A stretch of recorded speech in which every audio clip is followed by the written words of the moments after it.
Thank you, Fabricio. Good morning for all. It's really a pleasure to open this joint session between American Venous Forum and Brazilian Society for Vascular Surgery and Angiology. Really hope that these joint sessions become more frequent at our events. I thank the organizing committee and the speakers. Dr. Antonio Gasparis, would you like to make some initial considerations? I don't know if he's with us. He's here. Okay. So I'd like to call Dr. Eduardo Ramaciotti, our colleague, about new horizons in anticoagulation. Good morning, folks. Can you see my slides, Fabricio? Yes. It is a pleasure to present in English in a session for the Goiás Society of Vascular Surgery, very innovative. And I was tasked with a 10-minute presentation in New Horizons in Anticoagulation 2021. I have tons of disclosures. I work with all anticoagulants, all companies, but I don't have, unfortunately, stock options on them. So all these slides are totally mine. And Fabricio, as you know, we're here in Brazil and we have tons of thrombosis. This projection was given to me by the folks who run the COMPASS trial. And we expect to see between prevalence and incidence 1.5 million VTEs per year here. It's too much. 200, 300,000 associated with cancer. We have 2 million patients in Brazil with atrial fibrillation, 0.5 million acute coronary syndromes per year with loads of stenting, and probably 10 million Brazilians with CAD, chronic cerebrovascular disease and peripheral artery disease. So there is plenty of room to develop new anticoagulation strategies, despite the fact that we did a nice job with the factor 10 inhibitors. Well, last year I received the CACAR Award for Best Research in Venous Thromboembolism. It's all set up, it's not news, but they asked me to show what happened cool in anticoagulation in the last 20 years and what's going to be cool in the next 20 years. So 5 things in the last 20 years. Number one, the discovery of fondaparinux, I think was very important 20 years ago, very, very important. We probably learned more in cancer-associated thrombosis management. Of course, we brought to the public the DOACs. I was totally involved in the development of all DOACs, factor 10 and factor 2 inhibitors. I think we did a good job, but there's lack of evidence in endovascular treatment. There's so much to learn more, but we learned how to better manage bleeding in the last 20 years. So that was last 20 years. Next 20 years. Factor 11 and factor 12 inhibition. They are reality. I'm going to show you some data already. I'm quite convinced that we'll need better endovascular treatment. I don't like stenting venous. I really don't. I think we're going to have something better in the next 20 years. I think we're going to have new targets. We're going to have CRISP editing technology to fix thrombophilia. We're going to have better biomarkers. I think we're going to get to better prophylactic strategies and close to 0 events. I don't think we're going to see 0 events. We're going to decrease dramatically the number of events. Genomics and metabolomics will play a major role, but I think, Fabricio and colleagues, that we're going to have better things in medical education. This is coming for new horizons in anticoagulation. So we fought a terrible pandemic here. I think here in Brazil, we did a nice job in publishing stuff on COVID. This is the ACTION trial we published at the Lancet some months ago, and we showed that prophylaxis with 20 milligrams of rivaroxaban was not a good idea, no benefit in reducing mortality, no reduction in thrombotic events, and we tripled the bleeding using 20 milligrams rivaroxaban. So not a good idea to use that dose for VTE prophylaxis in COVID. But we showed in the Michel trial that was presented in a late-breaking clinical trial session at the European Society of Cardiology that 10 milligrams of rivaroxaban at hospital discharge reduces in 67% the risk of pulmonary embolism detected by angio-CT scans It is already accepted by a super major journal. It's going to be published in 4 days or 5 days. But I think we did a nice collaboration here from Brazil to the world in terms of anticoagulation and pandemic. But moving ahead, factor 11 inhibition. This is the new kid on the block. You guys are going to hear a lot about it. And the preclinical evidence shows that the full blockage of factor 11 is totally achievable via genetic, antibody, and small molecule with minimal bleeding. And the beauty, we can combine with aspirin and clopidogrel. But the rationale comes from human epidemiology, where we showed and we learned, we understood that complete factor 11 deficiency, that is called hemophilia C, it's totally well tolerated with minimal bleeding. And factor 11 inhibition comes from the observation of a very low incidence of ischemic stroke in a Jew population in Central Europe called the Ashkenazi population. 8 times less stroke and myocardial infarction. So probably factor 11 plays a major role in that. And now we learned that elevated factor 11 is also a risk factor for thrombosis, including TIA stroke. The hazard ratio is 5.3. So it's a good target for anticoagulation. We believe that patients will benefit in reducing arterial and venous thrombotic events with unprecedented bleeding safety. Keep that. We're looking for bleeding. And we have now 4 types of factor 11 inhibition. Small oracle molecule, IV synthetic molecule, monoclonal antibodies, and the beauty of antisense oligonucleotide RNA technology. So this is pharmaceutical, a joint work of Bristol Myers Squibb and Janssen. Bayer has 4 different factor 11 inhibitors, and there are 12 small companies also looking for factor 11 inhibition. So we're going to have plenty of research in this area. And who are the targets? Number 1, cerebral vascular disease, ischemic strokes, and TIA, 2 million TIAs per year in the 7 major markets, including US and Europe. Acute coronary syndromes, myocardial infarction, unstable angina. PAD is a target for that development. Coronary artery disease, stroke prevention in atrial fibrillation, and the guy to be beaten is apixaban. Tough target, factor 11 inhibition versus apixaban. We're looking for, and it's not defined yet, that we're going to go to the VTE prophylaxis in the medically ill population, VTE treatment, and cancer-associated thrombosis, but I'm a big fighter for that. In all companies, I'm coming to them and say, hey guys, let us look for VTE and chronic kidney disease. Major medical gap that I believe we will be able to address with a factor 11 inhibition.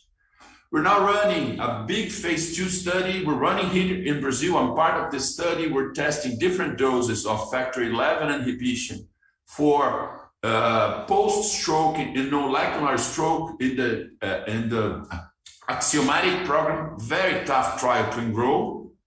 And Jeff Wax just presented and published the New England Journal, the factor 11 inhibition in total knee replacement, the phase 2 study called, and now the name of the drug is milvexian. This is the BMS Janssen drug.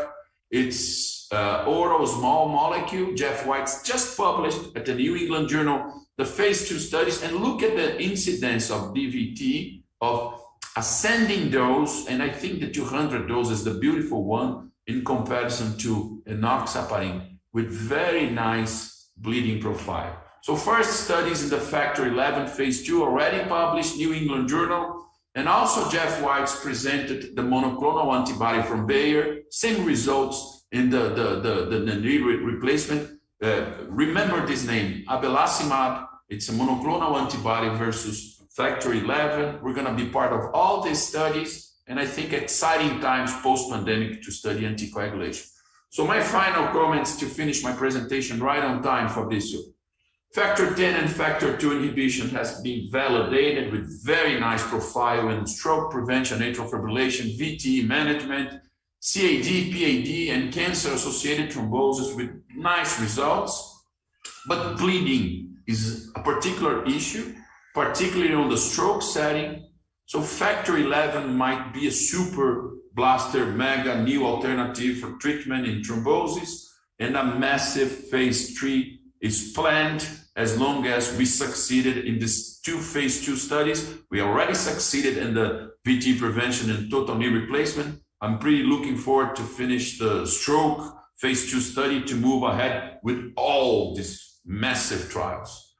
And I finished my presentation with Mr. Edwards Deming stating that without data, you're just another person with an opinion. So my opinion does not weigh much. We don't have much data in factor 11, but we have a feeling that the factor 11 will succeed in the massive phase 3 program. That's my presentation, Fabricio. My pleasure to present in English for you folks. Thank you, Dr. Maciotti. Very important information. And thank you for sharing those informations with us. Very sensitive information. Oh, yes, and new one. Dr. Fabricio now with pain management during venous procedures, please. Thank you, Daniel. I'd like to remind that we're live on YouTube. We have more than 100 people from all over the world seeing us. And while I'm waiting for my slides, você pode passar a minha apresentação, por favor? What I'm going to talk here, it's something that is not new, but it's going to be new in case of the venous procedures. So my name is Fabricio Santiago. For those who are listening us all around the world, I have no disclosures for this I have a disclosure for this presentation, and I'm going to talk to you about pain management during venous procedure. So when we're talking about venous procedure, when we're talking about venous procedure, we're talking about puncturing the veins for performing sclerotherapy, or for performing tumescent anesthesia for phlebectomies, or for tumor ablation. And we have a concept for that. This is as a noxious stimulus. It is a stimulus that is damaging or threatens damage to normal tissues. Its occurrence can occasionally be predictable and preventable through adequate prophylaxis. Prophylaxis is something that we never think about when we're talking about pain, and including anxiety. So up to 50 to 60% of patients report moderate to intense pain during minimally invasive procedures. It is estimated that 75% patients undergoing, this is good for the American colleagues that are listening to us, patients undergoing any surgery in the United States experience inadequate pain control. And this is very interesting. It's from 2001. This is a survey, but you can see that 20% of patients report needle phobia, and 12% of patients report that they are afraid of going to the doctors. We had several measures, different measures, pharmacological measures, from behavioral measures, but although we know that pharmacological ones are the most commonly used, and we have a cycle of pain and anxiety. They walk along. We know that anxiety worsens the pain, and pain causes anxiety. And when we're talking about venous procedures, the correlation between pain and anxiety, we notice that anxiety can interfere in our results. This is a study where the authors have compared patients categorized as anxious patients between patients without anxiety. And you can see that in the recovery room, the incidence of adverse events was significantly higher in the group of anxious patients. Including before discharge, the median of early post-operative pain was higher in the patients with anxiety, patients that were anxious. And the problem is that when we go to the guidelines, there's absolutely nothing regarding the control of pain and anxiety in our venous procedures, of course, because we have no scientific background for that. So I'm going to start to one of these methods that I'm going to present you. It's not new, as I have mentioned before. It is the nitrous oxide we've been using here since 2018, 2019. And and it causes a hypothalamic release of corticotropin releasing factor and causes an activation of the opioid neuron, endogenous opioid release, and it's important to notice that 99% of the gas is eliminated by the lungs. And a proportion of 20% of nitrous oxide has the same analgesic potency as 15 milligrams of morphine. So this is a study where the authors have compared patients using nitrous oxide 50% for tumescent local anesthesia, comparing patients that were not using nitrous oxide. And what they have observed that patients that were using nitrous oxide had less pain. Of course, we have some side effects. The most common ones are nausea, dizziness, and this occurs especially when nitrous oxide is above 50% of concentration and when we use it for more than 45 minutes to 1 hour. Usually, an average concentration between 30 to 40% is enough to control pain, including anxiety. Of course, we have some contraindications: pregnancy, first trimester, pulmonary hypertension, or major intercardiac right to left shunts, retinal surgery, and we have some problems on using on claustrophobic patients and also patients with persistent nasal congestion. So this is the second modality. I have put a photo of a wizard, of a magician, because this is what we think when we're talking about hypnosis, especially us people of science. The concept of hypnosis is a state of consciousness involving focused attention and reduced peripheral awareness characterized by an enhanced capacity for response to suggestions. So, putting in other words, to make it simple, let's imagine that our brain is a computer and we have different processors in this computer. And the main processor, it is the salience network. It is composed from the frontoinsular cortices, the nodes in the amygdala, the hypothalamus, ventral striatum, thalamus, regulates the central executive network and default network dynamics. In other words, he's the boss. So what happens when we promote hypnotic induction in our patients? We change the circuit. We change the circuit. We change the processors. So we change the commands of the salience network, and usually central central executive network exerts a causal influence over the default network, reducing its activity. And this causes an alteration awareness of external and internal stimulus, including pain and liberation of serotonin, endorphin, and minimizing the adrenaline liberation. And we have some publications very interesting comparing patients. This is an example of a patients that were submitted to hot noxious stimulation applied to the right tenor eminence, comparing it with a control group. And we can see here in the red circle that patients submitted to hypnosis had less pain perception than the control groups. Of course, that this depends on the patient's susceptibility, the hypnotic induction that we're promoting, and especially the hypnotic suggestion. We need to be a good programmer for doing the suggestions. Other factors that can influence hypnotic response: biological factors, psychological factors, and also social factors. And this is the first study that I have noticed in the literature. It was presented for Dr. Mathieu Josnin in 2018 on ACP meeting, and he had reported the hypnosis induction in 10 patients during venous procedure, and what he had reported that he had no patient reported any anxiety, and the mean pain score was really low. And these are the crazy guys that have been doing hypnosis in 2018. This is a very small sample that what we've been doing in our patients, especially for controlling anxiety and, of course, minimizing the pain, for sclerotherapy procedures, for thermal ablation, and I have experience in promoting hypnosis in 2 patients with lipedema. This is only the horizon. As I mentioned, this is not new. but there are new concepts for doing in venous procedures, and for giving data, for giving numerical data for that.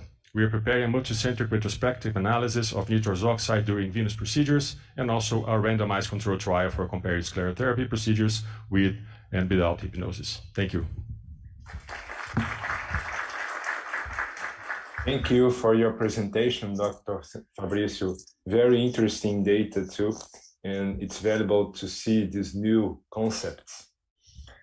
So I'd like to call Dr. Igor Sinkus to talk about venous user management, new perspectives. Please, Igor.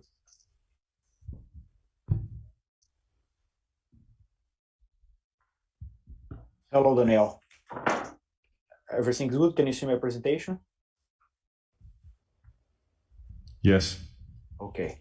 So we have an evolution to treat ulcers during the last 20 years. New dressing, hyperbaric, oxygen therapy, negative pressure, and now I'm gonna talk with some of them. So for venous ulcer, we should start with a proper clinical assessment with antibiotics and multidisciplinary supportive care. And after, we should go on assessment of the superficial and deep vein system to define what we should do in terms of treatment. After this, we should address the dressing and the compression. Some case we could use negative pressure wound care, thermometrics for some special case, and hyperbaric oxygen therapy for select case. We could end with skin graft and new possibilities and device that I'm gonna talk here.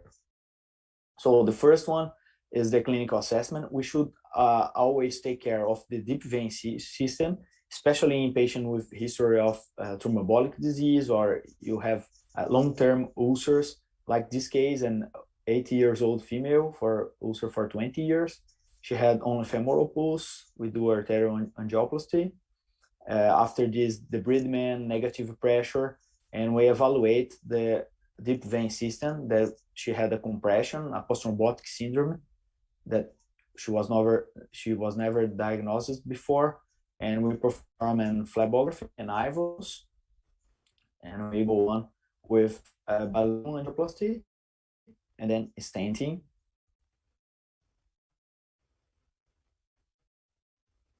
And this is the control of the intravascular ultrasound. We could open all the system.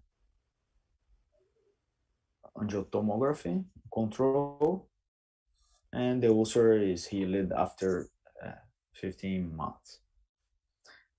We should also take care of the superficial vein system.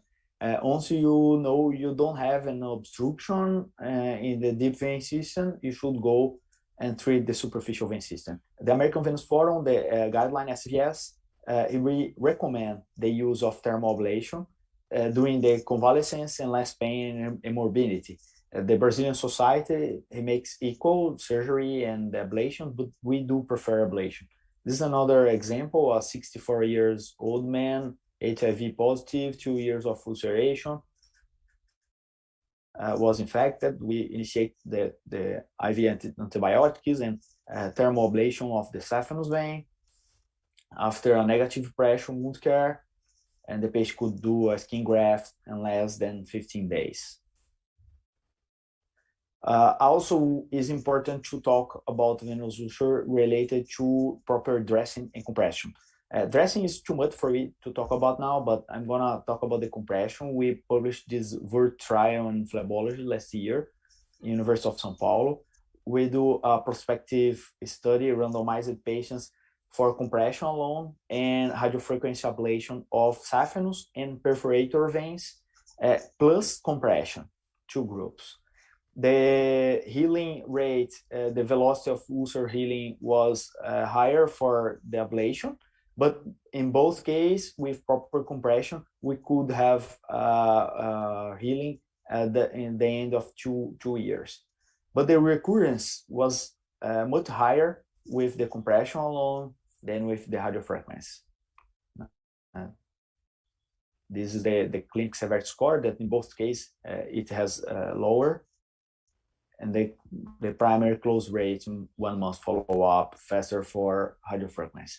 So radiofrequency is safe, effective, and we can perform on the damaged skin.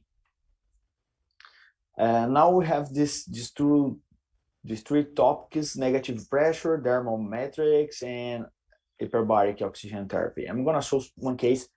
This patient has an immunodeficiency, didn't know exactly what she has. She had a history of infection when she was a child, but she developed a fasciitis necrotizing after varicose vein surgery. She came to our team in this condition. We prefer several debridement, hyperbaric oxygen therapy, negative pressure, dermal matrix, and then this is the result. We are really happy for her to recover her life in this very dangerous situations she had. So when you talk about negative pressure, we use this dressing with subatmospheric pressure. It was developed in the 80s. We have several equipments nowadays, and this equipment, he enraises the density of capillaries, inhibits bacterial growth, and you have a faster healing and preparation for a skin graft when you use. And the disadvantage and advantage, much more advantage than disadvantage in this case. So our principal indication is acute or chronic complex wound care. You can use as adjuvant to skin graft or dermal matrix, peritoneostomies, and high risk sutures. So dermal matrix is a special kind of dressing that we use.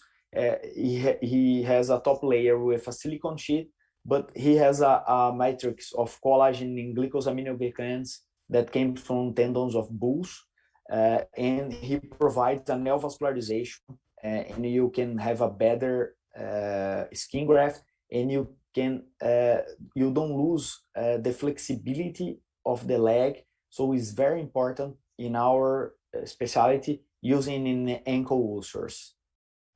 We have two matriz dermic in Brazil right now. We indicate for large ankle wounds. Our objective is to improve the healing process and prevent ankylosis. Hyperbaric oxygen therapy, we have a Cochrane review. For venous ulcer, we have very few papers, some of them showing a significant benefit, but very small number of patients, and even with mixed ulcers. So most of the case we use is for patients with diabetic leg ulcers and concomitant ischemia. It's not for, especially for venous ulcer. Sometimes it works as an adjuvant. New possibilities we have nowadays, the lipogens, that is we can use the fat to provide some stem cells. We don't have papers related to this, and we don't know if it's gonna be good. So in conclusion, for venous ulcer management, we perform all these topics I listed before, and what is important is that we should focus on the diagnosis and treat the venous cause first. After this, we can go on after the other dressing, compression, and all the stuffs. For the last slide is the photobiomodulation of laser. A lot of people are using with low laser therapy, but very few supportive papers in literature. Nowadays, we have a high intensity laser therapy that we are trying in our place, but only experimental. We actually didn't recommend it yet because there is no response if it works. No, I was using a checking temperature to use the laser. So thank you very much. This is my talk, and I would like to invite you guys for the science in 10 and 11 December. Okay, thank you. Thank you, Fabrizio. Thank you, Igor. Very good presentation. And yeah, thank you for sharing with us. And I'm not sure if Dr. Jorge Ulloa is with us. No, no. We're going to perform his pre-recorded video. So please, let's go to the video. Ulloa.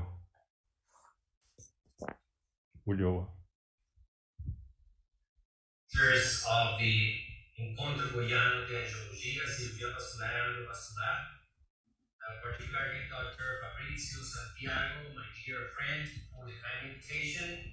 I am going to talk today on behalf of the Fundación Santa Fe, my hospital, and the Universidad de los Andes, my university, here in Bogota, Colombia, about the prosthetic venous valve and its future in post-thrombotic syndrome and deep reflux, deep venous reflux.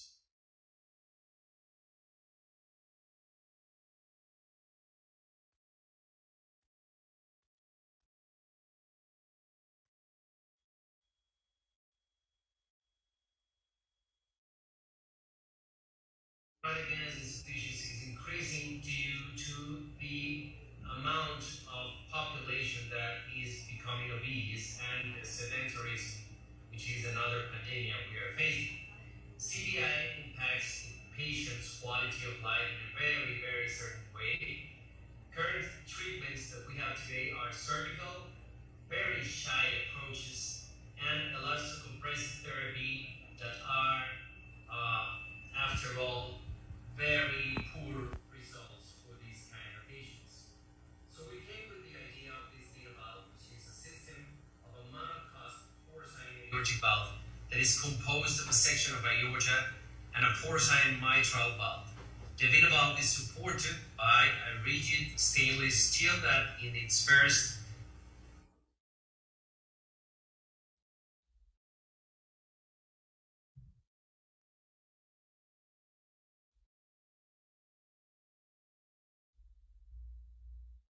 design was a 10 millimeter by 21, and the current one that we are beginning to work with is a 9 millimeter by 21.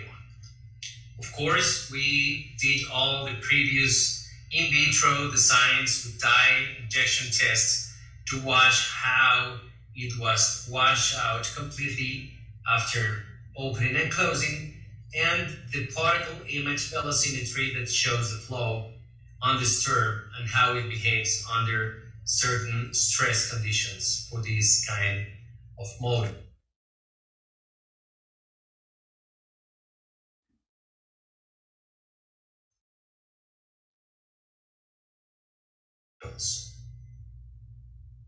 I am going to show to you the surgical approach of the valve. How do we approach this kind of pain? By practicing a longitudinal venotomy, making a space for the valve to fit in. We have a specifically designed arrow that it's facing, pointing downwards in order to accommodate the valve in the way that it opens towards the flow and closes against the flow. This is the way we close it. It's an S-shaped incision, and we are placing it with a patch to accommodate it even better.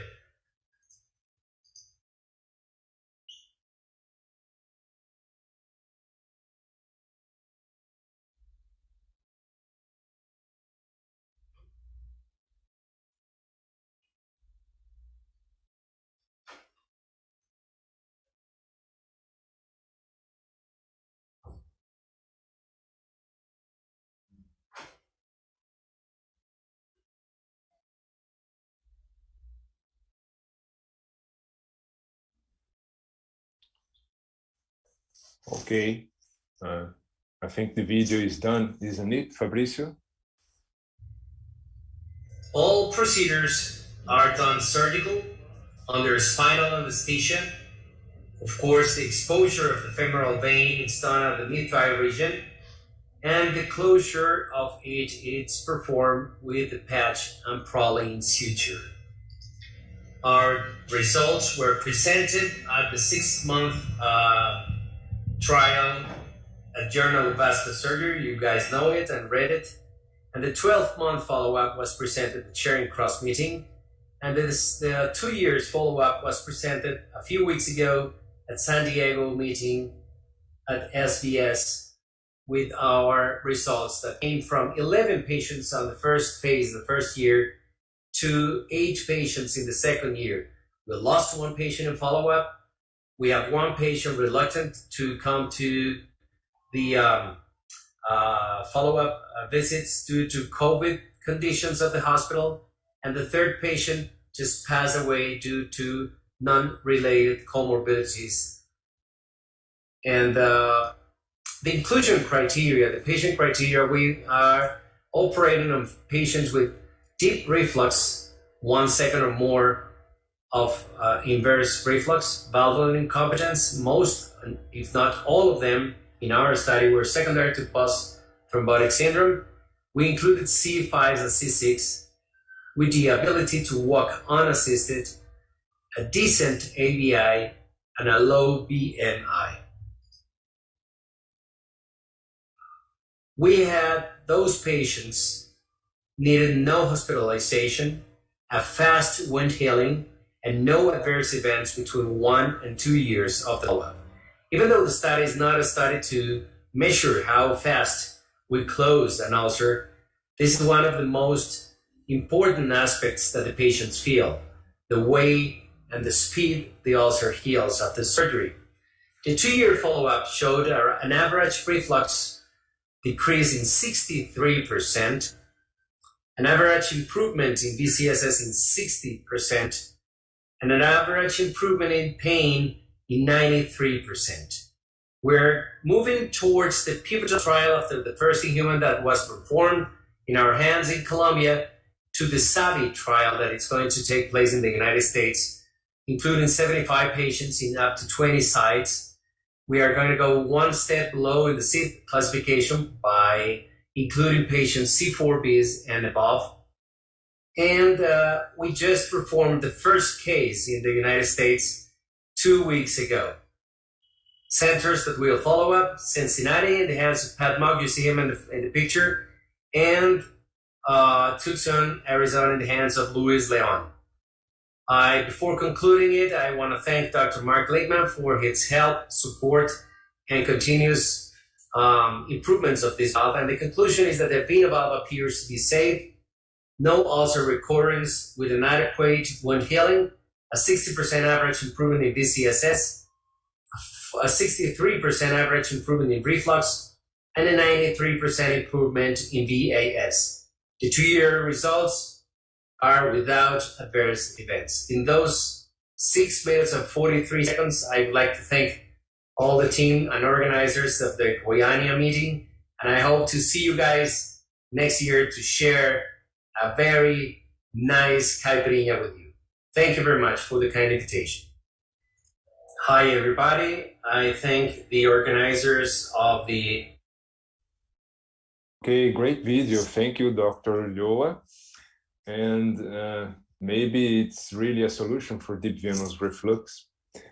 So keep on, and I'd like to call Dr. Nassim Hedayati to talk about making the best ablation choices for the patient. Thank you, Dr. Hedayati. Thank you so much. I'm going to try to share my screen. Let's see. Nassim, could you please introduce you to us? Yeah. I know that you are a big figure in US, especially in UC Davis. Thank you.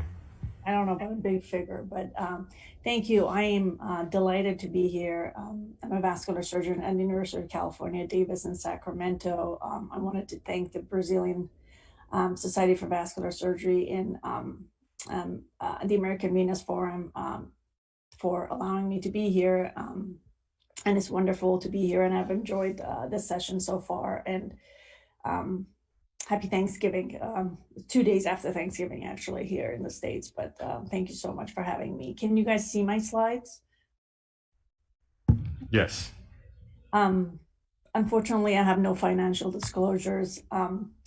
The objectives of my talk this morning are, I was going to give a brief overview of how I evaluate patients with superficial venous disease, describe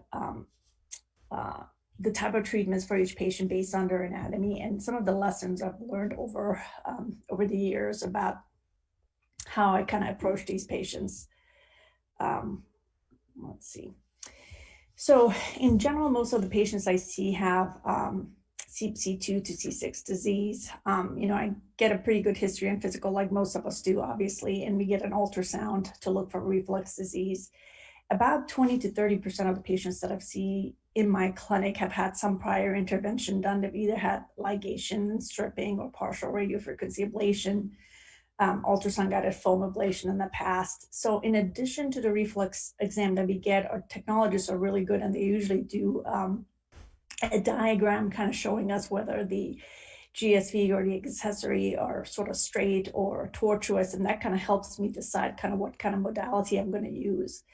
They also provide us with some numbers, obviously the reflex times, which is crucial, and also the size of the vein. And here in the States, sometimes insurance coverage for procedures is kind of dependent on how big the saphenous vein, the great and the small saphenous veins are in order for them to approve the procedure. So I broke this down to sort of what I commonly use, just what I've done over the years to simplify my practice.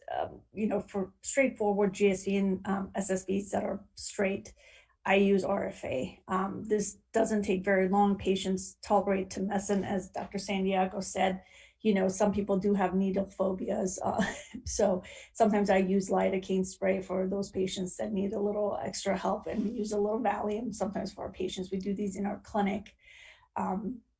We don't use any sedation for these, and patients are awake for these. We have excellent closure rates. Our EHIT and DVT rates are really low.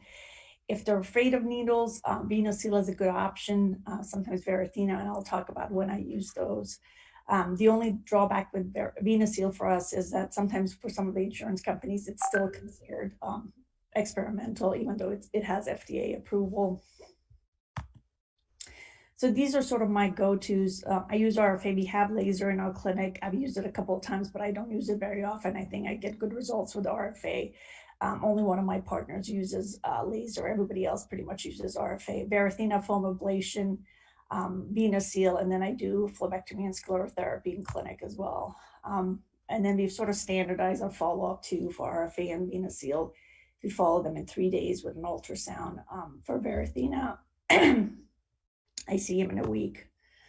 So I thought I would kind of talk about a couple of cases to kind of demonstrate what I use each procedure for. This young woman is a 17-year-old. She has Kippel-Jernani syndrome involving the left foot and ankle that has capillary and lymphatic involvement. She had been previously treated by one of my partners with sclerotherapy. She now presented with worsening left lower extremity varicose veins. She had heaviness and swelling.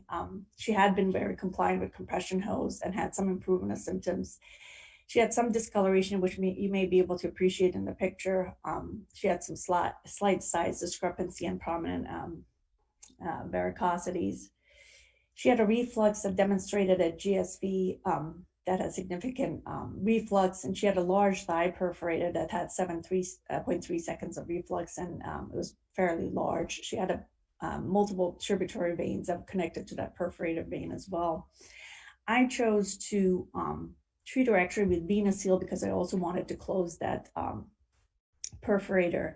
And I actually had mapped it out ahead of time, and then I used ultrasound-guided foam to treat that large varicose vein on her thigh. And this worked out pretty well for her. This was her ultrasound afterwards. You can kind of see the saphenofemoral junction here, and you can kind of see the GSV here close, and you can kind of see the brightness of the glue in her leg, and she did really well. So some of the important points I've sort of learned about VenaSeal: if the vein is not contiguous, then I'll get access in 2 different sites, in the calf, distal calf, and the thigh. If the vein is small, I won't use the outer sheath. I'll just use the inner sheath and just mark where the 1 centimeter points are. I'll map the perforators beforehand, especially if they're refluxing perforators and the ones that I'm, interested in treating, to make sure I get some glue at the takeoff of it. In patients that have venous ulceration, and I know Dr. Sinko's talked about how important ablation is in treating superficial venous disease, we've traditionally used RFA, but we're increasingly using VenaSeal since we can access the GSV fairly down in the ankle. It's useful, especially if they have reflux and perforated veins in the calf, because we can really treat those and close those. Obanian just recently published a study that showed an increased rate of ulcer healing with VenaSeal compared to RFA. The median time to wound healing was much shorter for patients treated with venous seal compared to RFA. The ulcer recurrence rates were fairly same for both procedures, RFA and venous seal. So as you can see, we can kind of access the vein pretty much at the ankle and treat the entire length of the vein with venous seal. And this is a post ultrasound. You can kind of see the glue here. We usually start the catheter about 5 centimeters from the junction. This is another case I wanted to present. This is a 49-year-old woman who presented with prominent lateral varicosities in her thigh. She had a prior GSV ablation. She had been very compliant with daily compression hose, but she was still having pain and heaviness. She had an accessory saphenous vein that had significant reflux. Given its tortuosity, I chose to treat her with foam ablation, and I got a duplex post 3 days. So you can kind of see here is her common femoral, this is a saphenofemoral junction, but what we saw was this kind of thickness in the common femoral vein, in the femoral vein post duplex. It looked kind of odd, and the technologist called me and said, we can't quite tell, is it thrombus, is it kind of thickening? So I chose to treat her with Eliquis for 2 weeks.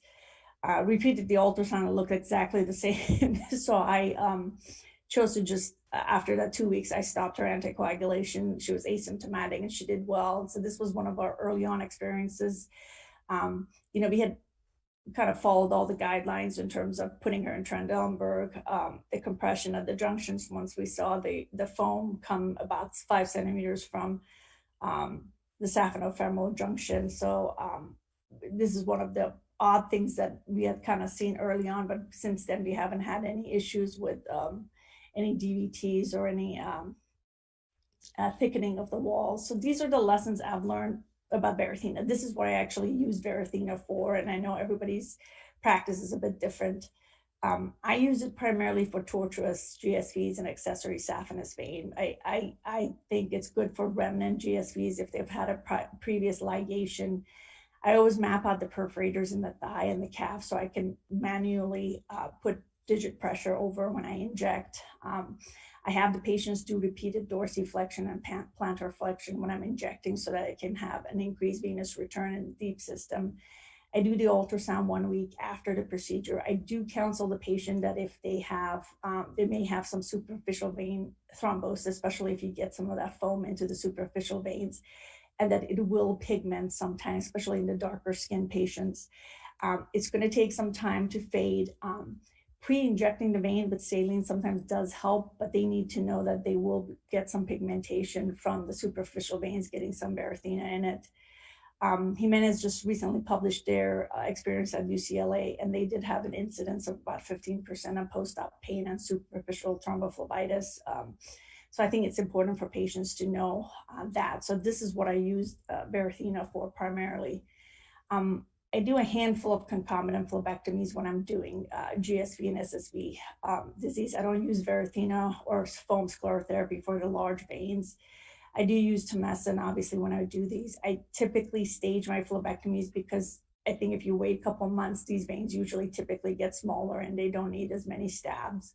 And sometimes sclerotherapy may be enough because the veins get so small. So in general, I think it's important to know for each patient based on their anatomy, whether the GSV is straight, whether it's not contiguous, or whether they've had some previous intervention, what works best for each patient. If you're treating the entire GSV and you want to start at the foot and not worry about nerve injury, or you want to close the perforators, sometimes some modalities are better than others. Setting up guidelines that work best for your practice and institution, I think is really important, and also knowing what the ultrasounds look like after interventions and setting up those follow-up guidelines for your practice is also really crucial. Again, I wanted to thank you guys so much for having me be part of this Brazilian Vascular Society and AVF collaboration, and I'll be happy to answer questions later on. Thank you so much.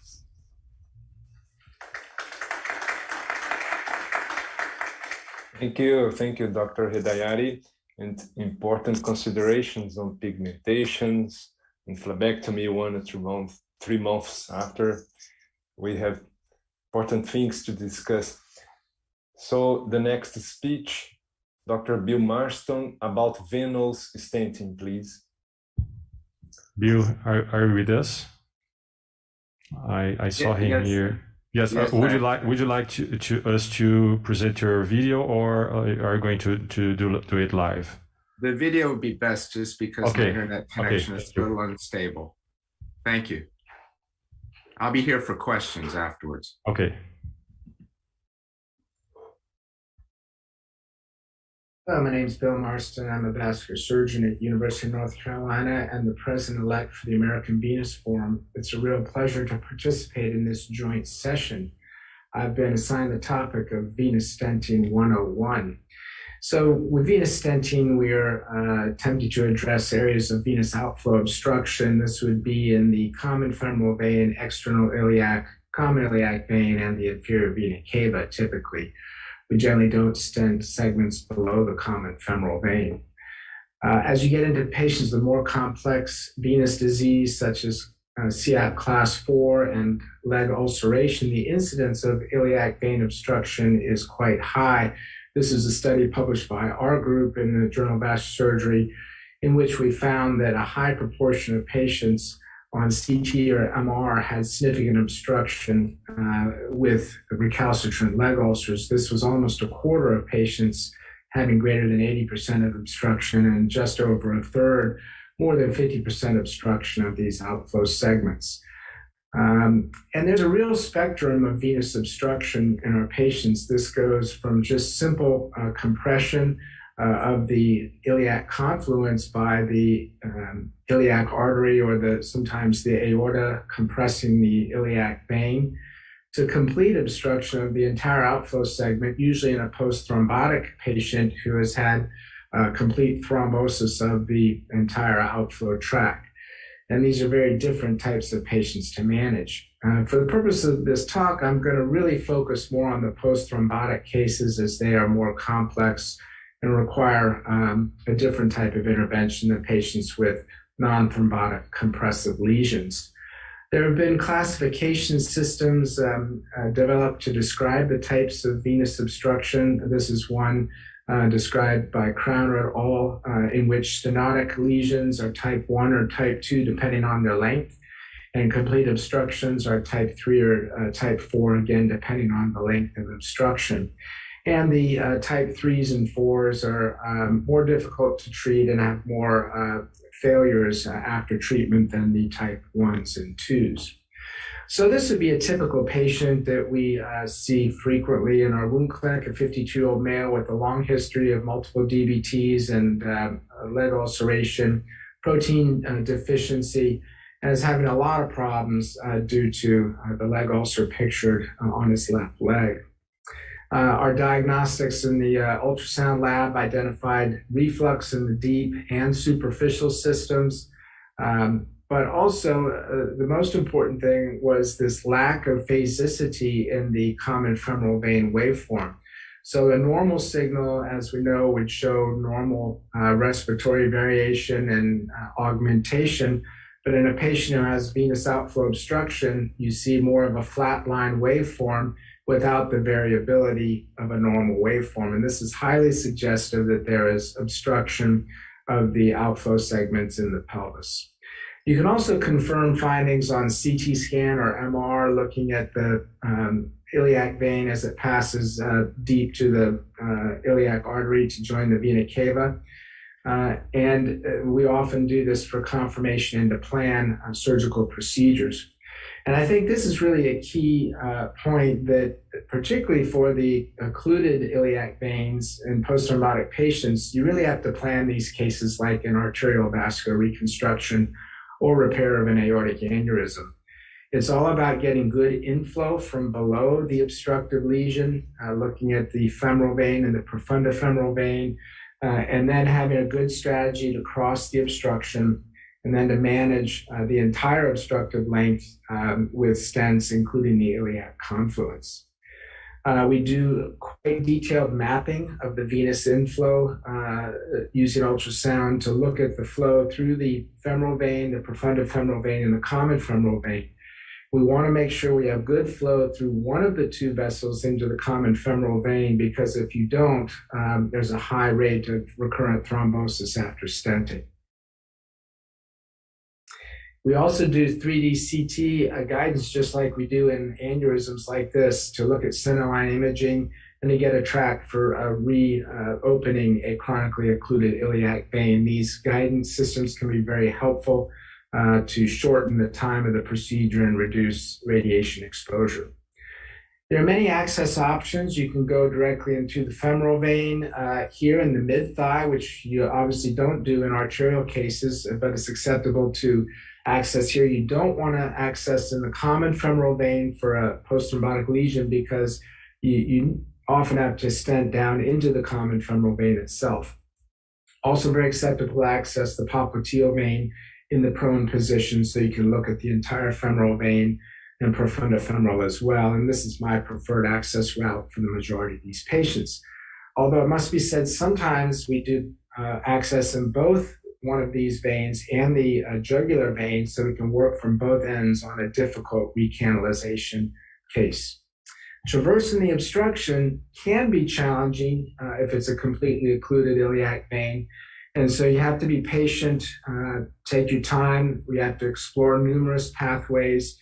And for this reason, I often consider using general anesthesia for these patients, as well as the fact that dilating chronically occluded iliac lesions is often painful. We use long, stiff sheaths for support. It's more of a blunt procedure than an arterial TCO. I particularly like the Cook Triforce catheter that I'll show you in a minute, and then use a glide wire or sometimes a stiff-tipped recanalization wire to cross the most severe blockage in the vein. This is the Cook triaxial crossing system that really puts it all together into one catheter, and it's nice because you can inject frequently through the port without removing your guide wire to guide your procedure. Critical to understand the exact anatomy of the iliac vein as it traverses the pelvis, to understand which direction you want to address your catheters to recanalize the scar of a chronically occluded vein. We use multiple access points and different angles with our imaging to make sure that we're following the track. And fluorofade is often used as well. It is possible to get outside the iliac vein as you're working through these obstructions and get into the retroperitoneum. Most often, this is not a problem. You can move back and try to find a new track, and it is rare that these would result in significant retroperitoneal hematomas. Once the wire is across the lesion and confirmed to be successfully into the inferior vena cava, in a normal segment, we begin to dilate the tract.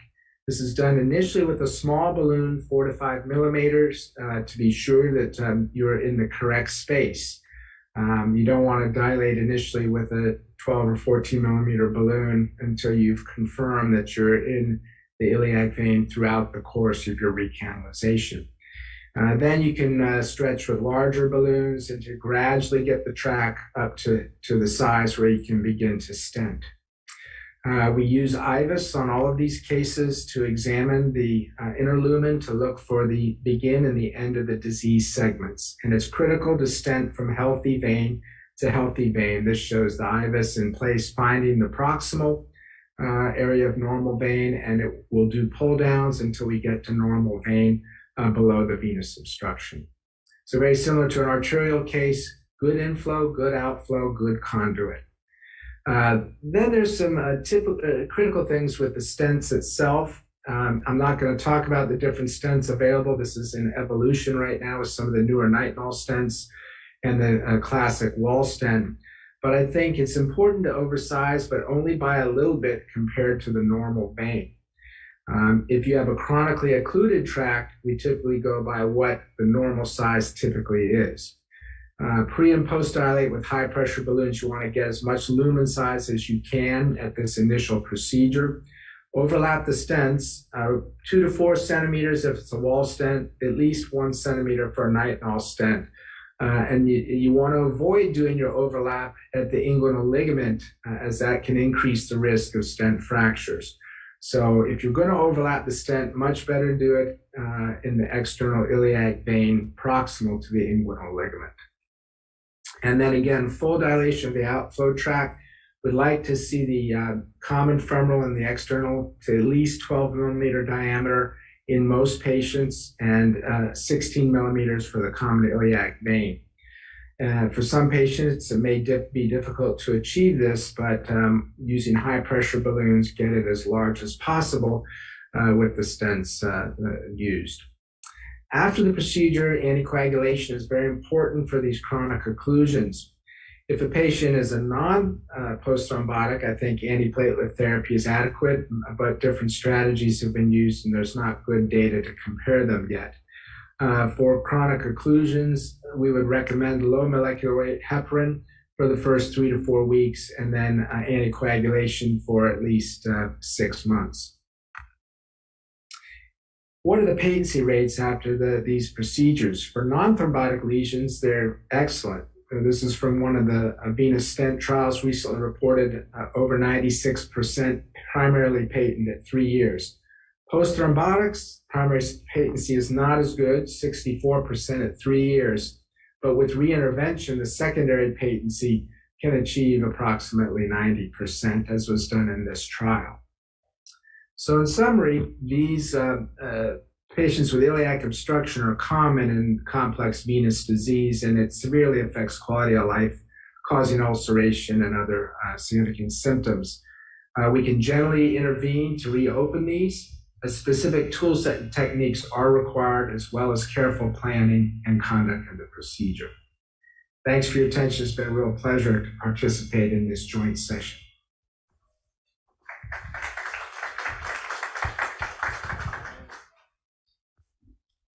Thank you, Dr. Marston. And well, I think we have some minutes, isn't it, Fabricio? Yeah, yes, we have Q&A time. So I'd like to start with a little question to you. Would you talk to us about the learning curve for hypnosis? How is the learning curve? How can we learn to do hypnosis with our patients? I can tell you that it's not fast, because as I told you, you need to be a good programmer. So you need to understand patient. One of the problems of hypnosis is that you lose time with the patient. You need to know the patient, the social aspects, the cultural aspects. So you need to make an interview so that you can input the program that you think that is going to be the best for the patient. This is one of the drawbacks, but it's totally cheap. It's just time, and it works really, really, really a lot, especially on anxiety. Okay, Fabricio, would you like to make some questions? Yes, I'd like to make a question to Dr. Hamasiotti. Hamasiotti, are you with us? Yes. So regarding the anti-11 drugs, when do you think that we'll have these drugs available? I think, do you have a timeline for that? Sure. I think we're going to take 4 years for us to hit the market. We need to develop the whole phase 3 program. It's around 4 to 5 years. So there's a gap between the factor 10 data generation and factor 11 inhibition. We're going to have to flow around new trials, and the next 4 years, we won't see much of phase 3 studies, but after that, it's going to be massive, I think, depending on the results of this phase 2 study for stroke prevention, for stroke recurrence, It's all depending on the phase 2 studies now. So we're going to have a gap. Okay, can I keep the questions, Daniel? Yeah, of course. Nassim, I'd like to make you a provocative question. So if you were to choose a method, so you have a great saphenous insufficiency. So if you were to choose for yourself a method, which one would be? I would use RFA. RFA. Okay, thermal ablation, right? Thank you. Bill, please, how often do you perform endovenectomies during these recanalizations? And how often, or do you think that it is important, or do we have room for arteriovenous fistulas, persistent or temporary, for in case of the poor outflow patients? Inflow, Great question. Yeah, it's a great question, and I don't do them very often, but I'm not sure we know exactly when to do them at this point. The best time to do them would be the first time you do the case on a chronic occlusion that extends down into the common, and maybe you don't have good inflow from the profunda and the femoral, and you want to do the orifice of one of those lesions. But what happens too often is you think you can get it, by stenting down into the common femoral. Then the patient comes back, 3 or 4 months later and has stenosis in the stent. And you probably should have done an AV fistula and an endo phlebectomy. So, it's in evolution. And I think the key is getting a better way to estimate the inflow, because that's the critical thing about these cases, the inflow from the profunda and the femoral vein. And we don't have a good way to really measure that other than your own gestalt of whether it's good enough. And so that's the most common failure, are those patients with bad inflow. And probably more AV fistulas would be good. Okay. Jorge, are you with us? No, I think he's not connected. Igor, do you know, you showed us a lot of different aspects on ulcer healing. Do you know any randomized controlled trials or studies that are being running nowadays regarding transcutaneous laser or some other concepts that you have shown us? No, I didn't find any protocol yet. I have only ideas that we could use, but the best thing to do is treat the system first, and then all these ulcers gonna heal. So there's not a big deal to the other technology. If you have we would have the VenaSeal, like Dr. Nassim told us, I think it would be very nice to use VenaSeal for ulcers. Would you tell your experience with ulcers for us, Dr. Nassim, please? So yeah, so we're pretty aggressive too, as you discussed, in terms of, obviously ruling out arterial disease, and then looking at, when they get ultrasound, as Dr. Marston talked about, making sure there's not some component of iliac obstruction. And then wound care is crucial, because we see a lot of these patients who come to us who've never had compression. So we make sure they have compression, and then we're very aggressive with their wound care. We treat their superficial disease. We do sometimes do the wound vac, the negative pressure dressing. And there are patients that if we get them to the point where they can get a skin graft, we will skin graft them. So we are pretty aggressive with those patients. But we will treat their superficial venous disease. And then if they're perforators, we'll treat the perforators. If there is, a bunch of cluster of veins under the ulcers that are pressurizing the wounds, we'll treat them with sclerotherapy. So we're pretty aggressive in terms of wound care and treating their superficial venous disease, and of course, ruling them out for arterial stuff. It's a difficult population. And I think, at least with some of the patients we see, there's other things, social stuff, obesity, some of the other stuff, unfortunately, we can't control, that kind of affects that too. But hyperbaric oxygen, we don't have that much experience with, because we don't have it at our institution. I'm also primarily at our Veterans Hospital. We have an Air Force hospital that has hyperbaric. So some of our patients we can send to the Air Force Hospital to have the hyperbarics. I don't have a lot of experience with how well that works for our patients. Some of the local wound care centers have it, because it's a little bit of a moneymaker for them. But at our university, we don't have hyperbaric. I don't know if Dr. Marston has experience with the hyperbaric for wound care stuff. If I could chime in, and I would totally echo what you're saying. I think the concept we think of is, with our ulcer patients, what is the pathway of venous hypertension to the wound? So we start as she said, in the iliac, then is there superficial reflux perforator, and then, varicosities around the wound bed. We try to eliminate everything we can that's abnormal as quick as we can. Based on the EVER trial, if you do it quicker, you'll get faster healing. And as far as hyperbaric, there's no approval for that in the US for venous, because there's not really any good evidence that it helps a venous wound, because it's not probably a hypoxic wound so much unless there's infection or something else going on. So we don't use it for venous ulcers now. Yeah. So the only way we get around it is because for the VA, for the veterans, they get it at our Air Force hospital because they don't have to pay out of pocket, or the insurance. There's no insurance barrier to it because it's part of the thing. Might be helpful if they have one of those biofilm, colonizations that you can't get rid of.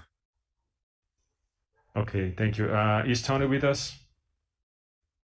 I don't think so. Daniel, you can close the session because we're a little bit late. Okay. You have the mic. So I'd like to thank all of you for participation, the sharing of knowledge, and I close the session. I wish you all a good weekend. Thank you. Thank you very much, guys. Thank you so much. See you. Thank you so much. Então, agora nós vamos ter um intervalo, tá? E depois do intervalo nós voltamos para a sessão final. We're going to have a break and we come back for the last session.